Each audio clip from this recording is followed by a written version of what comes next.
하나님 말씀 사도행전 23장에 있는 말씀인데 오늘은 한 절입니다. 11절 말씀을 다 같이 한번 같이 읽도록 하겠습니다. 시작. 그날 밤에 주께서 바울 곁에 서서 이르시되 담대하라.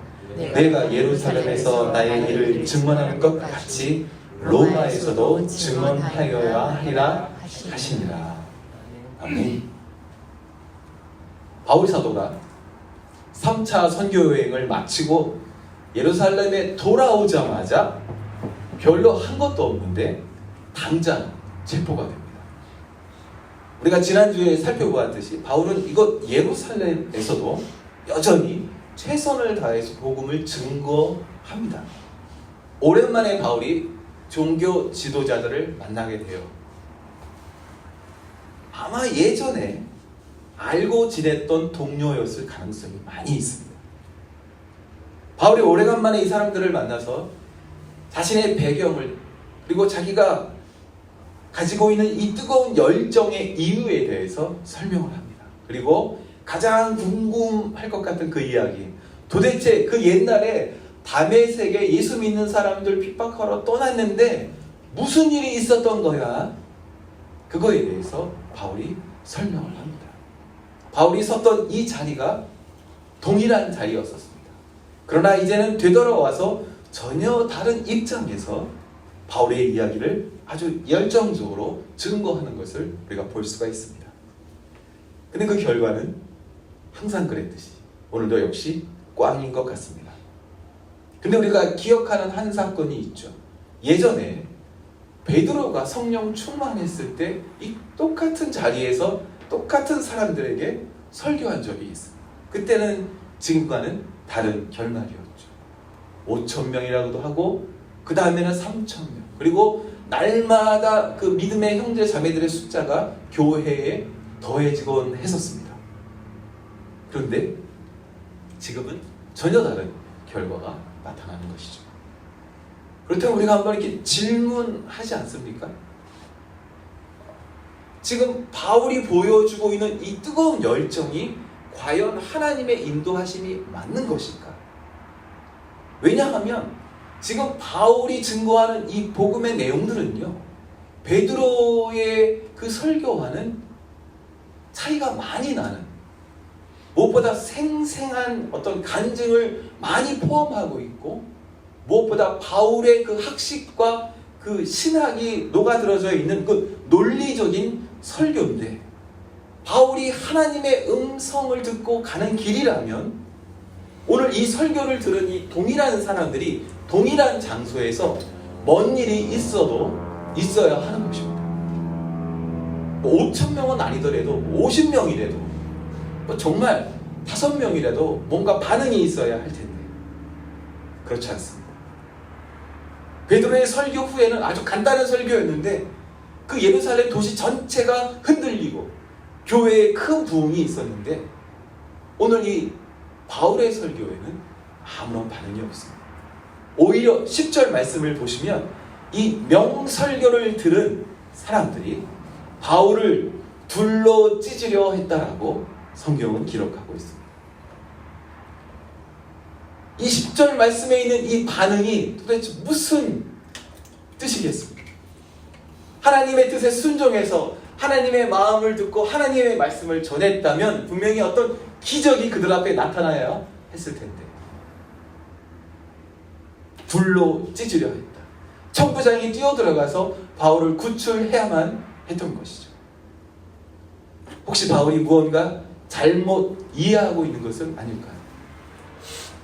하나님께서는 바울에게 그런 방향으로 가라고 말씀하신 적이 전혀 없었는데 바울이 혼자 오해해서 오버해서 가는 곳마다 스스로 이 고난을 만들어내고 있는 것은 아닐까요? 다음 슬라이드 20절에 보시면 바울이 예루살렘에 도착하자 초대교회 지도자들이 바울을 환영합니다. 바울의 이 놀라운 보고를 듣고 나서 의외의 충고를 하는데 조용히 지내라고 제안을 합니다. 지금 우리 예루살렘 교회 잘 나가는 중이야. 교인이 무려 수만 명에 다다르고 있어. 지금 아무 문제 없어. 분위기 좋아. 여기서 당신이 왔다 갔다 하면서 괜히 말 막 해가지고 괜한 분란 일으키지 말고 당분간 차분하게 잠깐만 조용히 우리가 하라는 대로 했으면 좋겠습니다 라고 충고를 합니다. 저는 이 부분이 참 아쉽습니다. 사실 이런 방법이 아니라 성령이 이끄시는 교회라면, 초대교회의 그 중심 같은 지도자들이었다면 최소한 바울 형제님 우리 같이 기도하고 우리 같이 하나님 음성 한번 들어봐요 이랬으면 좋았을 텐데 인간적인 방법을 제안합니다. 다음 슬라이드 24절에 보시면 이 초대교회의 이 유명한 지도자들이 분란을 피해갈 현실적인 방법을 보여줍니다. 유대교의 결례를 행하고 머리를 깎아라. 유대교의 전통을 지키고 있는 척 하라는 어떤 제안이었습니다. 바울이 받아들여요. 그대로 했는데 결론은 똑같습니다. 결국 체포가 됩니다. 자, 그렇다면 우리가 한번 다시 질문해 볼 수 있습니다. 이게 도대체 누구 말이 옳았던 걸까요?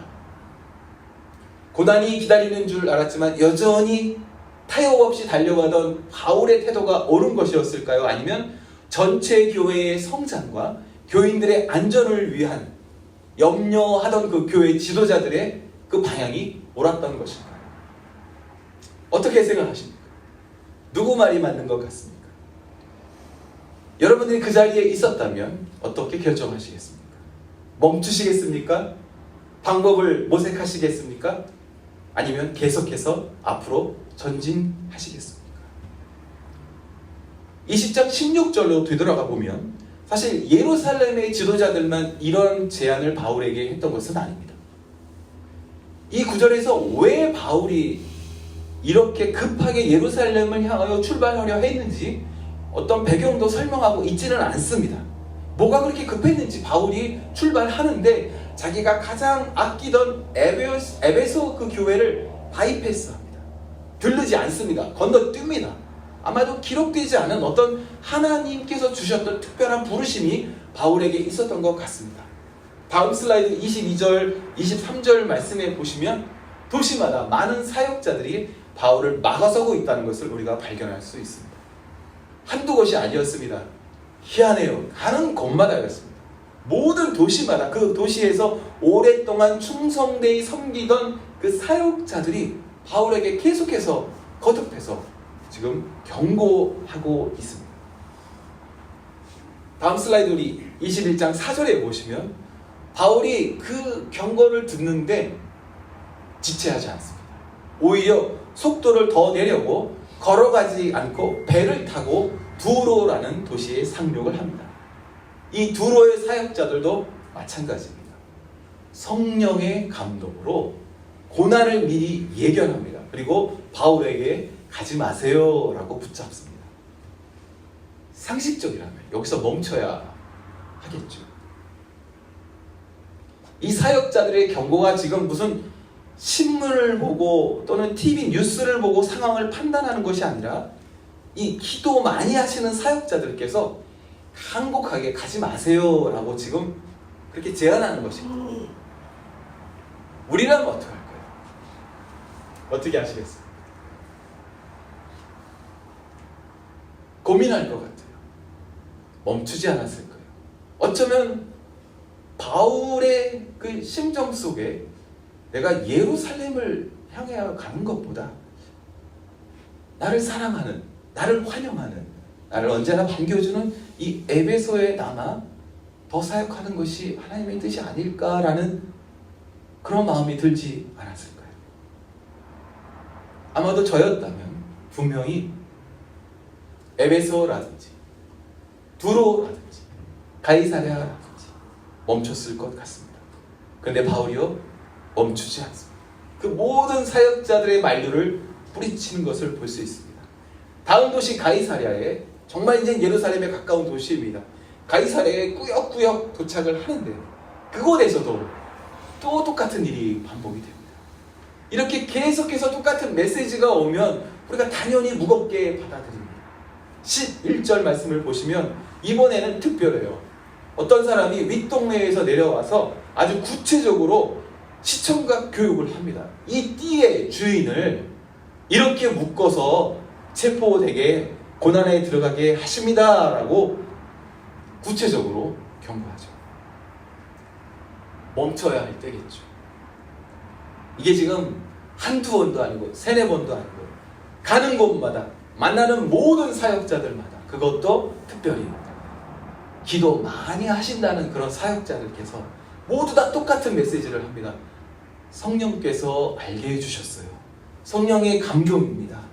이렇게 경고하고 있는 상황인 것이죠. 아마 우리는 이런 상황이 되면 모두 다 멈춰서지 않을까요?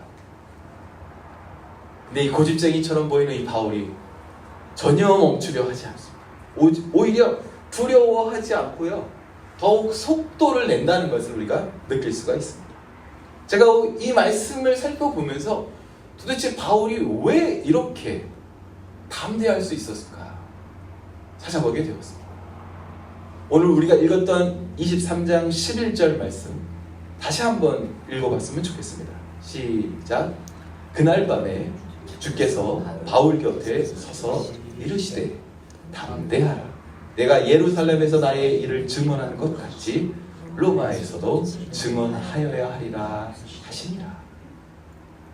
어떤 말씀이 눈에 띄세요? 저는 이 말씀 준비하며 담대하라 이 말씀이 제 눈에 확 들어오더라고요.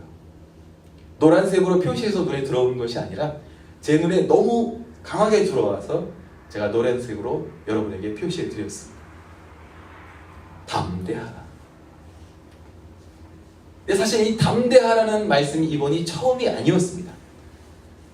되돌아가 보면요, 18장에도 비슷한 말씀이 기록되어져 있죠. 그때도 밤에 주님께서 환상 가운데 찾아오셨습니다. 환상 가운데 찾아오셔서 비슷한 말씀을 하셔요. 두려워하지 마라. 고린도에서 실망에 빠져서 좌절감에 있었을 때 환상 가운데 주님께서 찾아오셔서 바울에게 주셨던 말씀, 두려워하지 말라. 하나님께서는 항상 바울이 어떤 한계에 부딪혀, 어떤 벽에 부딪혀, 현실의 어떤 고난의 벽에 부딪혀 있을 때면 외면하지 아니하시고 버려두지 아니하시고 찾아오셔서 말씀하셨음을 우리가 알 수가 있습니다. 항상 그렇게 힘을 얻었던 바울이 모든 사역자들이 이번 예루살렘에 가면 체포됩니다 라는 것을 경고할 때 그 하나님의 마음을 듣고 하나님의 음성을 듣고 그 높은 허들을 넘어가는 것을 우리가 볼 수가 있습니다. 바울 사도가 현실 감각이 떨어졌을까요? 도대체 자기 앞에 지금 가로막고 있는 그 허들이 무엇인지 분간하지 못하는 맹목적인 신앙이었을까요? 바울은 그 고난 너머에 부르시는 하나님의 음성을 더욱 순종하고자 했던 것을 알 수가 있습니다. 우리가 운전하면서 위험하다는 표지판을 볼 때가 있죠. 당연하게 느끼시죠. 제가 있었던 몽골에는 그런 표지판 보기가 쉽지는 않습니다. 이곳에 다시 돌아가게 운전하는데 평안합니다. 요즘에 자동차 보니까 또 차에도 무슨 표지판이 나오더라고요. 스피드 리미트 나오고 뭐도 나오고 표시도 많이 나옵니다. 그런데 우리가 한번 생각해 보세요. 우리가 어딘가 분명히 가야 한다라는 뚜렷한 목적이 있다면 그 표지판들을 지나갑니다. 위험합니다라는 사인이 있어도 그곳에 도착해야만 한다면 우리는 그 위험 표지판을 지나갑니다. 위험 표지판이 분명한 현실이기는 하지만 우리를 막아설 수는 없다는 것이죠. 그런데 우리 신앙의 여정을 보면 우리의 신앙이 멈춰서고 있다는 것을 보게 됩니다. 우리의 신앙이 어디에 멈춰서고 있습니까? 혹시 나에게 불편함이 감지되고 혹시 나에게 손해가 따라온다면 우리는 그 표지판 앞에 자꾸 멈춰 서려고 합니다. 누군가 이 길을 따라가시면 위험이 있을 것 같은데요 라고 지적하면 우리가 멈춰서곤 합니다. 고난을 피해가는 것이 우리 신앙의 이유일까요? 아니면 그 너머에서 우리를 부르시는 하나님의 부르심이 우리 신앙의 진정한 이유일까요? 제가 요즘에 큰 고민이 하나 있습니다. 설교자로서 큰 고민이 생겨서 요즘에 좀 더 깊이 생각하게 되었습니다. 어찌하다 보니까 은혜스러운 말씀을 전해야 할 텐데 자꾸 제가 뭔가를 푸시하고 밀어붙인 듯한 말씀을 전하고 있더라고요. 하나님께서 당신을 사랑하십니다. 하나님께서 오늘도 당신을 환영하십니다. 하나님께서 당신의 길에 평화를 허락하시기 위해 축복합니다. 이런 말 하면 참 좋겠는데 저도 모르게 한쪽 방향으로 제가 바라보고 있다는 것을 알게 됩니다. 제 안에 어떤 갈등이 있습니다. 하나님께서 하고 싶으신 말씀과 사람들이 듣고 싶어하는 말씀 속에 갈등하는 저의 모습을 보게 됩니다. 그러나 저의 부르심은 설교자로서, 목사로서의 성공이 아니라 보내주신 양들의 건강이 먼저인 것 같습니다. 양들이 푸른 초장에서 하늘 만나를 만나서 세상이 줄 수 없는 진정한 자유함 가운데 있는 것이 저의 부르심이고 소원이라는 확신이 저에게 남아 있습니다.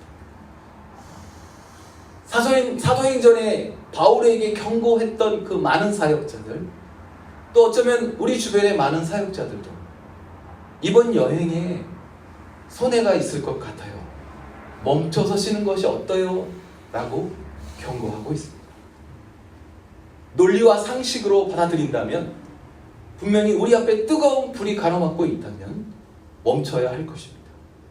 더군다나 성령님께서 알게 해주셨는데요, 큰 손해와 고난이 있는 것 같아요, 이렇게 말씀하신다면 멈춰야 하겠지요. 그런데 바울이 멈추지 않습니다. 왜 바울이 멈추지 않을까? 수많은 주님의 사역자들이 가시면 안 돼요, 이건 하나님의 감동이에요 라고 만류하는데도 바울이 속도를 줄이지 않습니다. 오히려 바울이 고백하기를, 나는 다시 힘을 얻어 이제는 예루살렘에 멈추는 것이 아니라 저 멀리 로마까지도 갈 거예요 라고 고백하죠.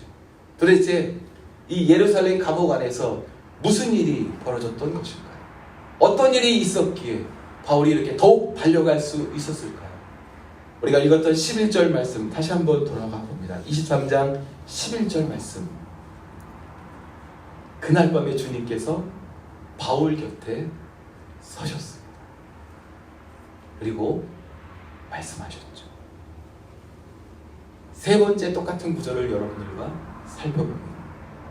어떤 차이점이 보이시나요? 우리는 우리의 신앙생활 속에서 두려워하지 마, 담대해, 내가 너를 지켜줄 거야, 이런 말씀 듣기를 좋아합니다. 그러나 오늘 이 본문에서 우리가 진짜 주목해야 하는 것은 그분께서 우리 곁에 서신 모습입니다. 이번에 찾아오신 주님은 이게 꿈인지 생시인지 불분명한 어떤 환상 가운데 찾아오신 것이 아니었습니다. 또는 심부름꾼으로 여겨지는 천사를 보내신 것도 아니셨습니다. 예루살렘 감옥 안에 갇혀있는 바울에게 주님께서 곁에 서서 바울에게 말씀하셨습니다.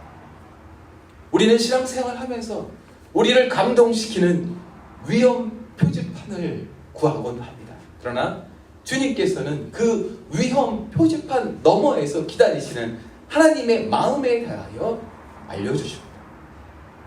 할 수만 있다면 우리의 고난을 피하는 것이 우리 신앙의 이유일까요? 아니면 우리를 향하신 하나님의 마음을 듣는 것이 우리 신앙의 시작일까요?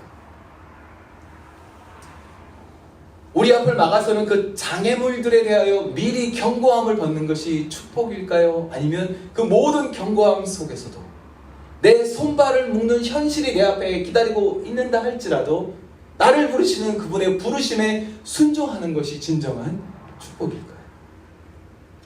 오늘 우리가 이 주일 예배를 시작하면서 오직 여호와를 앙망하는 자에게 하나님께서 새 힘을 주신다고 선포하였습니다. 눈물 속에, 아픔 속에 있는 자에게 주께서 다가오셔서 새 힘을 주신다가 아니었고, 그렇다 할지라도, 그리 아니하신다 할지라도 오직 여호와를 앙망하는 자에게 여호와 하나님께서 새 힘을 주신다 우리가 선포하였습니다. 내 고집으로, 내 신념으로 예루살렘을 향하거나 내 로마를 따라갈 수는 없습니다. 우리가 성령 안에서 그분을 앙망할 때 그분께서 바울에게 하셨던 것처럼 우리 곁에 친히 서시며 그리고 한 번 더 말씀하시죠. 담대하라, 담대하라. 그 주님의 따뜻한 음성이 우리로 하여금 독수리가 날개치며 올라간 같이 그곳에 우뚝 서게 하는 줄 믿습니다. 주님의 사랑하시는 형제자매 여러분, 주님께서 오늘도 우리 곁에 서신다 약속하십니다. 왜냐하면 우리의 삶이 이곳 예루살렘이 끝이 아니라 그 너머 로마까지 우리가 가야 하기 때문인 것이죠. 바울은 전달되는 표지판이 아니라 주께서 친히 서시며 주셨던 그 말씀을 의지하였습니다. 그리고 그가 그렇게 고백하죠. 주 예수의 은혜의 복음을 증거하려 하면은 나의 생명을 조금도 귀한 것으로 여기지 아니하고 운동장에서 경주하는 선수처럼 나의 길을 달려가노라. 주님의 사랑하시는 형제자매 여러분, 위험 표지판 그 앞에 멈춰서는 것이 아니라 우리 곁에 함께 서시는 그 주님의 그 따뜻한 부르심에 순종하시기를 예수님의 이름으로 축복합니다. 아멘.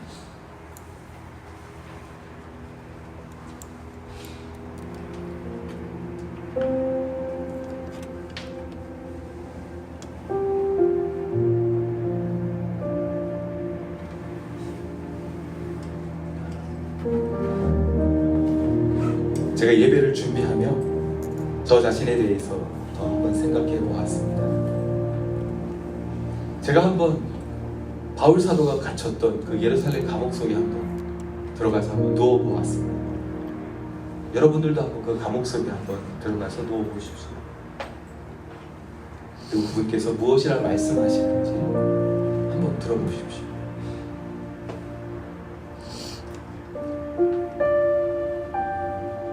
주님이 곁에 서셔서 우리에게 무엇이라 말씀하실까요? 제가 이 말씀 준비하면서 예루살렘에서 나의 일을 증언한 것 같이 로마에서도 내가 증언하리라 하시는 이 말씀을 묵상하는데 왠지 모르게 제 마음속에 네가 몽골에서 나의 일을 증언한 것 같이 이곳 토렌스에서도 나의 말을 증언하여야 하리라 하시는 것 같았습니다. 어쩌면 제가 고난을 피하려고 그 표지판을 찾고 있지는 않았나 생각하게 되었습니다. 고난을 피하려고 위험 표지판을 찾고 있는 신앙 옆에는 예수님이 곁에 서시지 않는 것 같습니다. 나 홀로 감정에 빠져서 힘들어서 눈물 흘리는 그 옆에 그것이 아니라 어쩌면 모든 사람이 막아서고 있지만 그러나 밝혀지지 않는 그 이유, 왠지 모르지만 나를 로마에까지 부르시는 그분의 그 부르심을 위하여 달려가고자 그 길에 서 있고자 애쓰는 신앙 옆에 주님께서 친히 서고 계심을 보여주시네요. 친히 서신 주님께서 누워있는 나에게 담대하라 말씀해 주십니다. 할 일이 있는 사람은 담대합니다. 사명이 있는 사람은 담대하죠. 신실하신 주님께서 우리의 곁에 가까이 서시며 그 위험 표지판 너머에 하나님의 마음을 알게 하시기를 예수님의 이름